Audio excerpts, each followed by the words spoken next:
देखिए, भारत के इतिहास में भारत को अक्सर तब हार का सामना करना पड़ा है जब भारत के अपने ही लोगों ने भारत को धोखा दिया है। जैसे मीर जाफर के धोखे से अंग्रेजों ने भारत पर कब्जा किया। अब देखिए, अंग्रेज तो चले गए, लेकिन पिछले कुछ सालों में भारत का एक नया बड़ा दुश्मन उभरा है और आज वो दुश्मन उसी अंग्रेजी टैक्टिक का इस्तेमाल कर रहा है। चाइना ने देखा है कि आमने सामने की टक्कर में तो इंडिया ने उनका हंगामा के राजपाल यादव वाला हाल बना दिया है। 38 Chinese troops perished in Galwan. India gave much more than a bloody nose.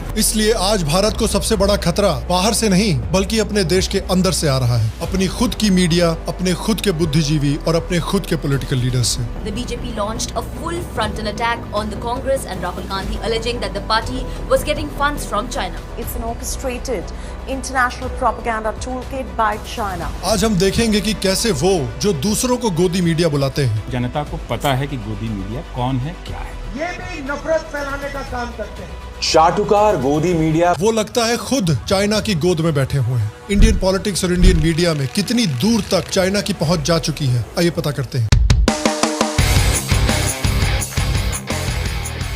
Hello और शाम शर्मा शो के इस एपिसोड में आपका बहुत बहुत स्वागत है। मैं हूं सेकुलरिज्म का सीईओ शाम शर्मा और आप सबको एक सेकंड प्रणाम। तो हाल में ही चाइना की कम्युनिस्ट पार्टी और भारत के मीडिया के बीच के कनेक्शंस एक्सपोज हुए हैं। Neville Roy Singham is named as a central figure in a pro-China propaganda network. The Enforcement Directorate on February 9th conducted raids at the office of an independent online news portal, NewsClick. यार, गोदी में बैठना एक चीज होती है, ये लोग तो लैप डांस दे रहे हैं। इनफैक्ट सिर्फ मीडिया ही नहीं बल्कि पॉलिटिकल लीडर्स के ऊपर भी बड़े बड़े इल्जाम लगे हैं।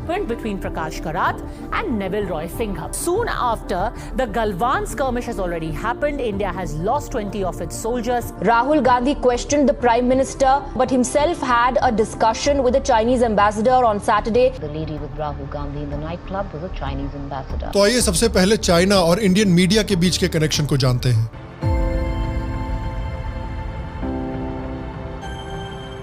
पिछले हफ्ते न्यूयॉर्क टाइम्स ने एक बड़ा खुलासा पब्लिश किया जिसमें एक American businessman Neville Roy Singham के चाइना की कम्युनिस्ट पार्टी और इंडिया के बड़े मीडिया पब्लिशर न्यूज क्लिक के बीच में कनेक्शंस दिखाए गए। Indian website NewsClick's link and shows how it was linked to the Chinese government. ED had revealed that this media portal had received funds worth up to 38 crore rupees from overseas, with authorities tracing the money to this American millionaire Singham. Singham सिर्फ भारत में ही नहीं बल्कि China की communist party का propaganda Brazil, south Africa और US जैसे देशों में भी फैला रहा है।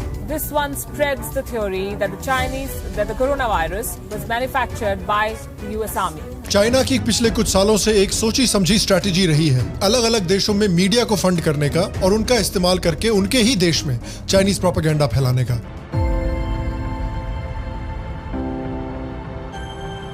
हमने तमिलनाडु का सिंघम देखा है, बॉलीवुड का सिंघम देखा है और आइए आज यूएस के सिंघम को देखते हैं। सिंघम एक अमेरिकन टेक एंटरप्रेन्योर है जिसने थॉटवर्क्स नाम की एक टेक्नोलॉजी कंसल्टेंसी फर्म को क्रिएट किया था। 2017 में सिंघम ने अपनी कंपनी को एक ब्रिटिश कंपनी को $785 मिलियन में बेचा था, लेकिन सिंघम के कई सालों से चाइना की कम्युनिस्ट पार्टी से अलेजेड संबंध रहे हैं। अकॉर्डिंग टू न्यूयॉर्क टाइम्स वो हमेशा से माओइज्म और कम्युनिज्म का सपोर्टर रहा है। इनफैक्ट उसकी कंपनी में एम्प्लॉइज एक दूसरे को कॉमरेड बोला करते थे। बताइए, बनना कॉमरेड चाहते हैं लेकिन पैसा कैपिटलिज्म से एक कैपिटलिस्ट देश में रह के कमा रहे हैं। इनको देख के उन लोगों की याद आती है जो हमेशा पाकिस्तान के टॉकिंग पॉइंट्स बोलते हैं, जिनको इंडिया में बहुत ज्यादा डर लगता है लेकिन फिर भी भारत छोड़ के पाकिस्तान नहीं जाना चाहते। अकॉर्डिंग टू न्यूयॉर्क टाइम्स और इंडिया टुडे, इसके चाइनीज गवर्नमेंट से और भी कनेक्शंस हैं। 2008 में ये हुआवेई में एक टेक्निकल